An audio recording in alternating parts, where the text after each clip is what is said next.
Greetings, everyone, and welcome to episode 104 of Teaching Tales, the podcast totally devoted to sharing stories from the world of education, stories that will hopefully encourage and inspire you. My name is Brent Coley. I am your host. I am an educator in Southern California. This year I transitioned into a new role. I'm the coordinator of elementary education, where I support the elementary schools in my district. For the past 9 years, I was an elementary principal. I was an AP at the middle school level for 2 years before that. And for the first 15 years of my career, I taught 4th and 5th grade. So today's episode is called The Comparison Trap. And no guest today, just me. I'm going to share a story with you that I hope will encourage you. I'm going to be a little transparent with you today in talking about something called the comparison trap. And I want to open up with sharing a scene from one of my favorite movies. It's an oldie but a goodie, City Slickers. I don't know if you have seen City Slickers. It is a movie, I think it was released in the mid-90s. Billy Crystal is the star. If you haven't seen this movie, it's definitely worth renting through a streaming service or something like that. For those of you who have seen the movie, I think you'll probably agree with me. Really, really funny. Just a quick summary of the movie. Basically, Billy Crystal is the star of the movie, and he's going through a midlife crisis. So he and his 3 friends go on a quote-unquote vacation to a real-life dude ranch out in like New Mexico or Colorado, something like that, where for a couple of weeks they are going to help the cowboys move actual cattle from either New Mexico to Colorado or vice versa. It's incredibly funny. But there's a scene toward the end of the movie that I want to share because it kind of sets up what I want to talk about today.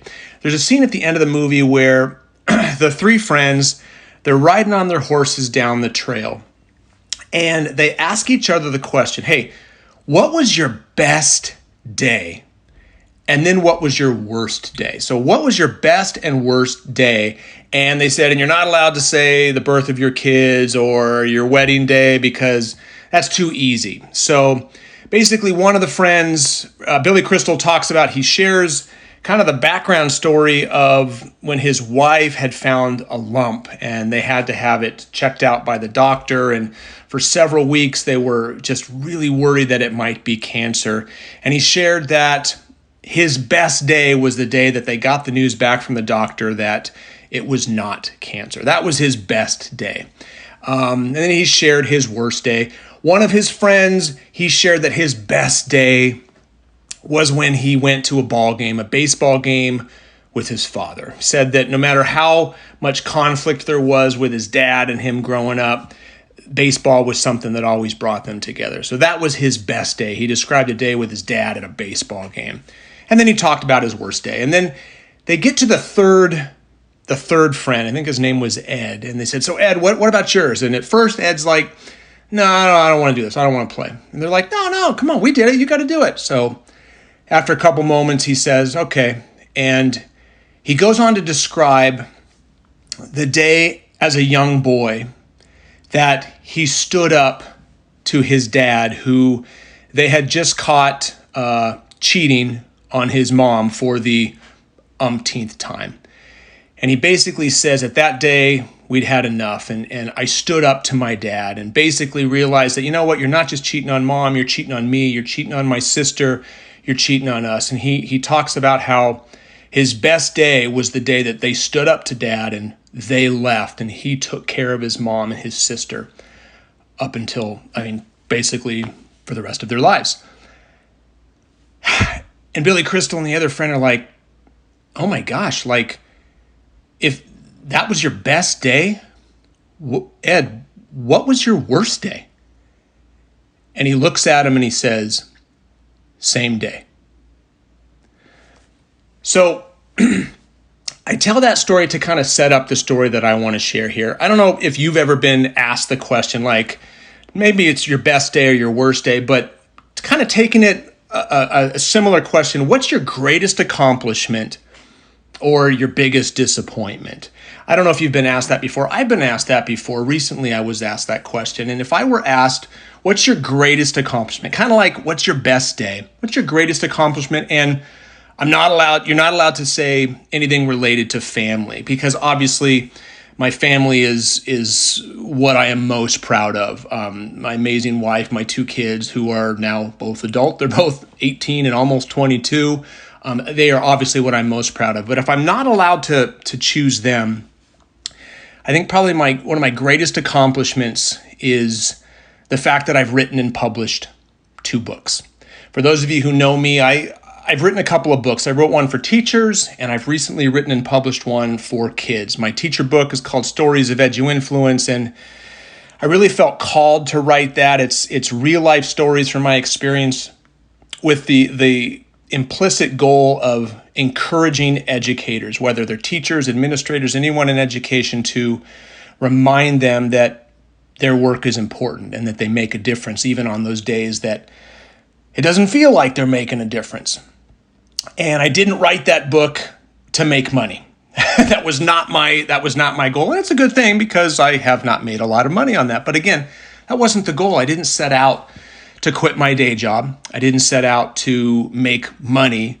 I set out to encourage teachers. So that's a great accomplishment. I'm very proud of that. And then a couple of months ago, I wrote a children's book, and I published a children's book, which, once again, my goal wasn't to get on the bestsellers list or make a lot of money. My goal with that one was to write a story that kids would enjoy, to hopefully create a love of reading while providing a message that encourages values like courage and perseverance and not giving up, and the value of faith and things like that. So if somebody were to ask me, what's your greatest accomplishment, family aside, I would probably say, wow, writing those books, they're up there. There's my greatest accomplishment. And if I was asked then, okay, so on the flip side, like best day, worst day, if that's your greatest accomplishment, what's your biggest disappointment? And unfortunately, I'm going to be transparent here, I would say the same thing. Greatest accomplishment, writing and publishing 2 books. Biggest disappointment, writing and publishing 2 books. And this is where I get to kind of the title of the episode. The episode, I'm calling this the comparison trap. And if I'm being honest, I have unfortunately fallen victim to the comparison trap. And what I mean by that is, whether it's on social media or some other platform where I have seen other educators who have written books, educators that I greatly admire. Some of them I know personally, others that I've just followed their work online, who I admire them. I've gotten their books, I've read their books, I've been encouraged by their books, I've been inspired by their books, and I see the influence that they are having on people, whether it's tweets saying like, wow, I got your book, I love it, and it seems like tweet after tweet after tweet, just saying how much of an impact these people's books have had on those who have read them. And if I'm being transparent, if I'm being honest, I've fallen into that comparison trap where I've compared myself to them, thinking like, I'm not making that impact because I'm not selling as many books as they are. I'm not having that kind of impact because my book's not on the bestseller list like those people. Even though, as I said earlier, I didn't write these books to make money, and that is true. It is still true. I wanted to encourage people, and again, I've fallen into that trap where I've compared myself to others, which is not a good thing. And what spurred this episode on was this. Last weekend, I had the opportunity at my local Barnes & Noble. My local Barnes & Noble does a local author event where they invite local authors to come in if they've recently published a book to kind of have a few hours. They set up a table and that you can sell your book and do a book signing. And I was blessed enough to have the opportunity to do that. So last Saturday, I was at my local Barnes & Noble, and It was such a fun day, not because I was there and I was able to sell a few books, but I was able to see former students. For the last 9 years, I was the principal at an elementary school, and many of those former students and their families stopped by the store to say hello. Some of them bought a copy of the book and I was able to sign that. I was honored to sign that. And some people who'd already bought a copy of the book came in to get it signed. They said, we already bought the book, but we want you to sign it, Mr. Coley. And that day, and this is the reason I want to share this story, because I don't want it to come off like, oh, I'm not selling enough books, woe is me. Here's my point. Number one, I don't need to compare myself to others. I don't need to compare my book sales to anybody else's book sales, because what I was taught, what I was reminded of at this Barnes & Noble event, I had students come up saying, Mr. Coley, I loved your book. Parents saying like, wow, he just keeps reading it over and over again.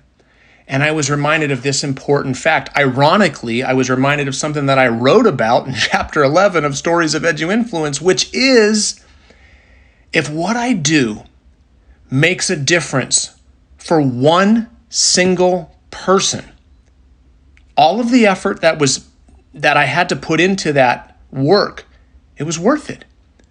Of course, we want to reach as many people as possible, but if going the extra mile, in this case, if writing a book, if that influences positively one teacher or one student, if that encourages that one student who maybe was a reluctant reader and now is wanting to pick up a book and read, it was worth it.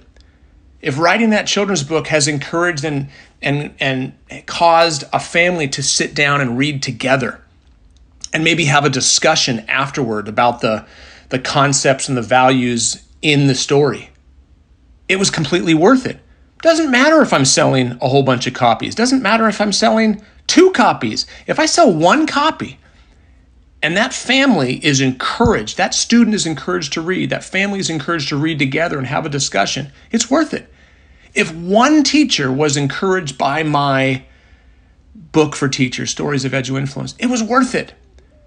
So I share this, my sincere hope, if you're listening to this, I'm going to guess if you're listening to this, at some point in your life and your career, you've probably also fallen victim to the comparison trap, because it's so easy to do, especially if you're on social media.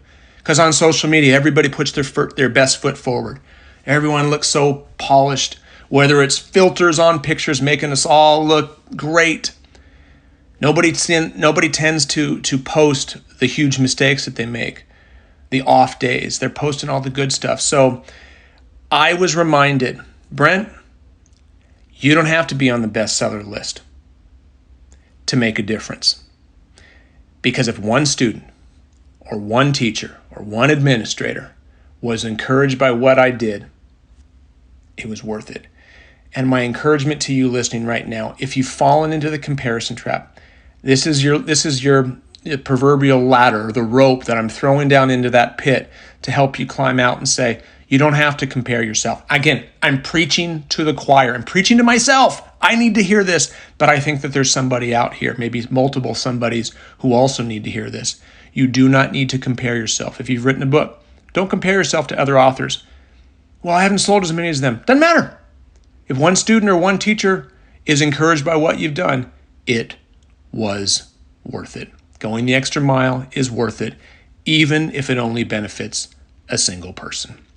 So anyway, I hope you got something out of this. Thank you for listening. Again, it's been a little while since we recorded an episode, but I hope you got something out of this. If you've already subscribed, thank you. If you're a regular listener to the podcast, thank you so much. I appreciate you coming back. If this is your first time, my prayer is that this was exactly what you needed to hear at exactly the right time. I don't believe in accidents like that, so hopefully this hits you at just the right time in just the right way.